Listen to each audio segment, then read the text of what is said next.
តន្ត្រីស្រុកស្រែមាសមេលែងស្ដាប់ត្រខ្លុយចាបៃស្រែកប្រាប់រាយរាប់ទុកសោកសៅមកខ្លុយធ្លាប់បំពេមាសមេកោយលើផ្លូវបងសំលេងសាំយំឆ្លើយឆ្លង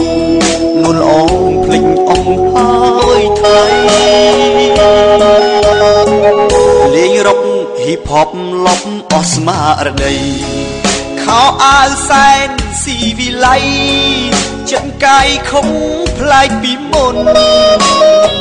ភ្លេចស្រែចំការជីវ៉ាដល់ដីទីក្រុងភ្លេងថ្មីធ្វើឲ្យអូនលងឆោមយងរំលោអិតខ្មាំងទំនុកភ្លេងចឹងពីងរស់ណាស់ស្រីផ្លាំងចិត្តថ្មីលេងរកអូនរំក្រោកបែបនេះមិនសមទេថ្លៃបងខំស្វែងរកពន្លកធ្វើមិនស្គាល់ប្តីរំអោបនឹងប្រុសដតីធ្វើឲ្យមិនខ្ចីនឹង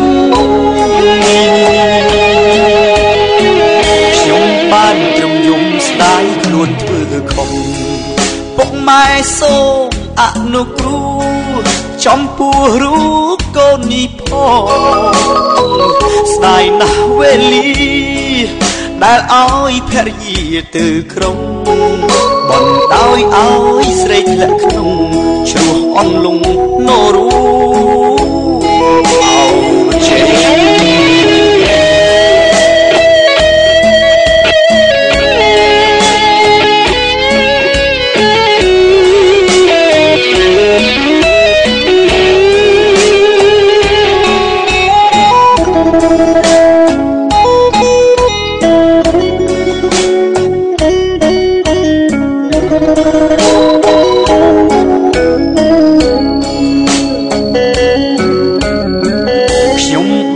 ត្រឹមយំស្ដាយខ្លួនធ្វើខំ